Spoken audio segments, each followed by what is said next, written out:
Guys, അപ്പോൾ welcome back day. ഞാൻ അങ്ങനെ ഒരു പുതിയൊരു വീഡിയോ ആയിട്ട് വന്നിരിക്കുകയാണ് കേട്ടോ. നമ്മുടെ ഇന്നത്തെ വീഡിയോ പറയാൻ പോകുന്നത്, അതായത് എവിടെ നമ്മുടെ എമ്പുരാൻ മാക്സിമം ക്വാളിറ്റിയിൽ കാണണം, എങ്ങനെയുള്ള സ്ക്രീനുകളിൽ കാണണം, എന്താണ് അനോമോർഫിക് ഫോർമാറ്റ്. ആദ്യമായിട്ട് ചാനൽ കാണുന്നവരെല്ലാവരും ചാനൽ ഒന്ന് സബ്സ്ക്രൈബ് ചെയ്ത് സപ്പോർട്ട് ചെയ്യുക കേട്ടോ. എമ്പുരാൻ, അതായത് നമ്മുടെ L2E നമ്മുടെ പൃഥ്വിരാജ് അനൗൺസ് ചെയ്ത് അങ്ങനെ ഷൂട്ടിംഗ് കഴിഞ്ഞ് ഓരോരോ അപ്ഡേറ്റുകളായിട്ട് ഇടും തോറും സോഷ്യൽ മീഡിയ കത്തിക്കൊണ്ടിരിക്കുകയായിരുന്നു. അങ്ങനെ നമ്മുടെ പൃഥ്വിരാജ് ഒരു ട്വീറ്റ് ഇട്ട്, അതായത് ഈ സിനിമ നോർമൽ ലെൻസിൽ ഷൂട്ട് ചെയ്തതല്ല, പകരം അനോമോർഫിക് ലെൻസിൽ ഷൂട്ട് ചെയ്തതാണ്. അപ്പോൾ നമ്മൾ 2.8:1 റേഷ്യോയിൽ കാണണം. ഈ ഒരു മൂവി മാത്രമല്ല കേട്ടോ, നമ്മുടെ ലൂസിഫർ ഫ്രാഞ്ചൈസിയിലെ 3 പടങ്ങളും ഏത് അനോമോർഫിക് ലെൻസ് ഷൂട്ട് ചെയ്താണെന്ന് പറഞ്ഞൊരു ട്വീറ്റ് ഇട്ടിട്ടുണ്ടായിരുന്നു. അപ്പോൾ അന്ന് തൊട്ട് എല്ലാവരും സെർച്ച് ചെയ്തൊരു കാര്യമാണ്, എന്താണ് ഈ അനോമോർഫിക് ഫോർമാറ്റ്, എന്താണ് ഈ 2.8:1 എന്നൊക്കെ പറഞ്ഞു കഴിഞ്ഞാൽ. അപ്പോൾ അതിനുള്ളൊരു ഉത്തരവാണ് ഇന്നത്തെ വീഡിയോയിൽ. ആദ്യം നമുക്ക് എന്താണ് അനോമോർഫിക് ലെൻസ്, ഇത് എന്തിനു വേണ്ടി ഉപയോഗിക്കുന്നു എന്നൊക്കെ നോക്കാം. അനോമോർഫിക് ലെൻസ് കൊണ്ട് മൂവി ഷൂട്ട് ചെയ്യുന്നതിൻ്റെ ഉദ്ദേശം എന്ന് പറഞ്ഞു കഴിഞ്ഞാൽ മാക്സിമം ഏരിയ കവർ ചെയ്ത് ഷൂട്ട് ചെയ്യാനാണ്. അപ്പോൾ നമുക്ക് തോന്നാം ചിലപ്പോൾ വേണമെങ്കിൽ പുറകോട്ട് ഇറങ്ങി ഷൂട്ട് ചെയ്താൽ പോരെ, കുറച്ച് ബാക്കിലോട്ട് ക്യാമറ വെച്ചാൽ പോരെയെന്ന്. അതാകുമ്പോഴത്തേനും നമ്മുടെ ക്യാമറ, അതായത് ക്യാമറയും സബ്ജക്റ്റും തമ്മിലുള്ള ഡിസ്റ്റൻസ് കൂടും. പക്ഷേ ഇവിടെ ചെയ്യുന്നതെന്ന് പറഞ്ഞാൽ ക്യാമറയും സബ്ജക്റ്റും തമ്മിലുള്ള ഡിസ്റ്റൻസ് ഒരു മിനിമത്തിൽ നിർത്തിക്കൊണ്ട് സൈഡിലോട്ടുള്ള വ്യൂ എന്തോ ചെയ്യുക, ഇൻക്രീസ് ചെയ്യുക. അതാണ് ഈ അനോമോർഫിക് ലെൻസ് കൊണ്ട് ഉദ്ദേശിക്കുന്നത്. ഈ അനോമോർഫിക് ലെൻസ് കൊണ്ട് ഷൂട്ട് ചെയ്യുമ്പോഴത്തേനും നമ്മൾ സ്ക്രീനിൽ കാണുന്ന പോലെ വൈഡായിട്ടായിരിക്കും ഇതിൽ ഷൂട്ട് ചെയ്യുന്നത്. പകരം നല്ല കംപ്രസായി സൈഡ് ഇതുപോലെ കംപ്രസായിരിക്കും ഷൂട്ട് ചെയ്യുമ്പോൾ നമുക്ക് കാണുന്നത്. പക്ഷേ അത് എഡിറ്റ് ചെയ്യുന്ന സമയത്ത് സോഫ്റ്റ്വെയറിലോട്ട് ഇടുമ്പോഴത്തേനും നല്ല വൈഡായിട്ട് 2.8:1 എന്ന റേഷ്യോയിൽ വെച്ചായിരിക്കും എഡിറ്റ് ചെയ്യുന്നത്. ഈ അനോമോർഫിക് ലെൻസ് കൊണ്ട് ഷൂട്ട് ചെയ്യുന്നതിൻ്റെ മെയിൻ അഡ്വാൻറ്റേജ് എന്ന് പറഞ്ഞു കഴിഞ്ഞാൽ, ഒരുപാട് ആളുകൾ, അതായത് നിങ്ങളിപ്പോൾ സ്ക്രീനിൽ കാണുന്ന പോലെ നമ്മുടെ ലൂസിഫറിലെ ഒരു 2-3 സീനാണ് കേട്ടോ ഇത്.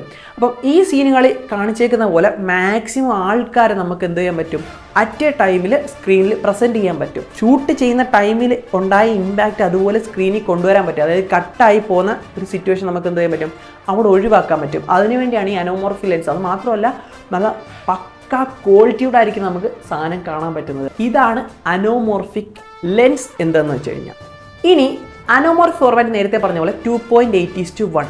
അപ്പോൾ നമ്മുടെ എവിടെയും എന്തില്ല, ഈ 2.8:1 എന്ന് പറഞ്ഞ റേഷ്യോയുടെ സ്ക്രീൻ ഇല്ല. ഇനി പറയാൻ പോകുന്നത് എവിടെ നമ്മുടെ എമ്പുരാൻ കാണണം, ഏത് തരം തിയേറ്ററിൽ കാണണമെന്നാണ് പറയാൻ പോകുന്നത്. സോ നിങ്ങൾ ഇത് ഒരിക്കലും സ്കിപ്പാക്കരുത്, മാക്സിമം വീഡിയോ കാണാൻ ശ്രമിക്കുക.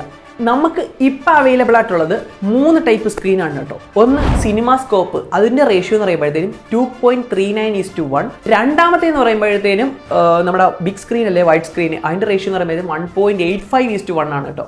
പിന്നെ വരുന്നതെന്ന് പറഞ്ഞു കഴിഞ്ഞാൽ ഐമാക്സ് ആണ് കേട്ടോ. ഐമാക്സിൻ്റെ റേഷ്യോ എന്ന് പറഞ്ഞാൽ 1.90:1 ഉണ്ട്, 1.43:1 ഉണ്ട്. ഇതുവരെ 3 സ്ക്രീനിൻ്റെ കാര്യം പറഞ്ഞിട്ടുണ്ട്. ഈ 3 സ്ക്രീനകത്തും ബെറ്റർ ആയിട്ടുള്ളതെന്ന് പറഞ്ഞു കഴിഞ്ഞാൽ സിനിമാസ്കോപ്പ് ആയിരിക്കും കേട്ടോ. സിനിമാസ്കോപ്പാണ് ഏറ്റവും ബെറ്റർ ആയിട്ട്, അതായത് ആ ഒരു ഏരിയയിൽ, അതായത് 2.39, അതായത് 2.8ൻ്റെ അടുത്ത് നിൽക്കുന്നതുകൊണ്ട് 2.39:1 ആയിരിക്കും.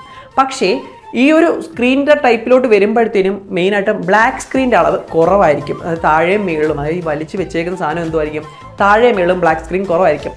വൈറ്റ് സ്ക്രീനിലോട്ട് പോകുമ്പോഴത്തേനും ആ ഒരു ബ്ലാക്കിൻ്റെ ഒരു താഴെ മേളിലും വരുന്ന ബ്ലാക്കിൻ്റെ അളവ് കൂടുതലായിരിക്കും. കാരണം ആ ഒരു ഫിറ്റ്നസ് കറക്റ്റ് ചെയ്യാൻ വേണ്ടി, കാരണം ക്രോപ്പ് ചെയ്ത് കളയാൻ എന്തായാലും ചാൻസ് കുറവാണ്. നിങ്ങൾ ഈ ഒരു വൈറ്റ് സ്ക്രീനിൽ പോകുമ്പോഴത്തേനും ബ്ലാക്ക് ഇല്ല എങ്കിൽ നിങ്ങൾ വിചാരിച്ചു വേണം, അതായത് സൈഡ് സ്ക്രീൻ നമുക്ക് ഷൂട്ട് ചെയ്ത കുറച്ച് സാധനങ്ങൾ എന്ത് ചെയ്തിട്ടുണ്ട്, കട്ടായി പോയിട്ടുണ്ട് സൈഡ് വ്യൂ എന്ന് നമ്മൾ ചിന്തിച്ചു. പക്ഷേ അതിനുള്ള ചാൻസ് ഒന്നും ഇല്ല കേട്ടോ. നിങ്ങൾക്കുള്ള ചോദ്യമായിരിക്കും, അപ്പോൾ ഐമാക്സിൽ കണ്ടാൽ ബ്ലാക്ക് സ്ക്രീൻ കട്ടാവും എന്ന്. അപ്പോൾ അതിനുള്ള ഉത്തരത്തെ നമ്മുടെ പൃഥ്വിരാജണ്ണൻ ഇറക്കിയിട്ടുണ്ട് കേട്ടോ. അപ്പോൾ 6 മണിക്കൊരു പോസ്റ്റർ ഇറങ്ങുമെന്ന് പറഞ്ഞത് 6 മണിക്ക് മുമ്പേ ഇറക്കി വിട്ട്, അതാണ് ഒരു സന്തോഷകരമായ ഒരു വാർത്തയായിരുന്നു. അത് എന്താണെന്ന് വെച്ച് കഴിഞ്ഞാൽ ഐമാക്സിലും റിലീസ് ഉണ്ടെന്ന് നമ്മുടെ പൃഥ്വിരാജണ്ണൻ ഒഫീഷ്യലി അനൗൺസ് ചെയ്തിട്ടുണ്ട് കേട്ടോ.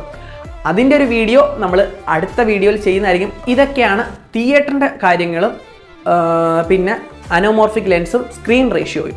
അപ്പോൾ ഞാൻ പറയാൻ വന്ന വേറൊരു കാര്യം എന്തെന്ന് പറഞ്ഞാൽ, നമ്മൾ സ്ക്രീൻ തിരഞ്ഞെടുക്കുമ്പം ഒരിക്കലും ബിഗ് സ്ക്രീൻ തിരഞ്ഞെടുക്കാതെ റേഷ്യോ, അതായത് വലിയ വലിയ സ്ക്രീനുകൾ നോക്കാതെ റേഷ്യോ അനുസരിച്ചുള്ള സ്ക്രീനുകൾ സെലക്ട് ചെയ്യാൻ നോക്കുക മാക്സിമം. അപ്പോൾ ഐമാക്സിൽ റിലീസ് ഉണ്ടെന്ന് പറഞ്ഞിട്ടുണ്ട്.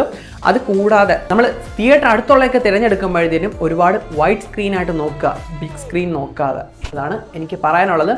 അപ്പോൾ ഇതാണ് അനോമോർഫിക് ലെൻസും അനോമോർഫിക് റേഷ്യോയും കാര്യങ്ങളും എന്തിനാണ് ഇത് ഉപയോഗിക്കുന്നത് എല്ലാം നമ്മുടെ ഈ വീഡിയോയിൽ ഇന്നത്തെ പറഞ്ഞിട്ടുണ്ടെന്നാണ് എൻ്റെ ഒരു വിശ്വാസം. എന്തായാലും ഇന്നത്തെ വീഡിയോ ഇത്രയുള്ളൂ. It's me Mekmos and signing of.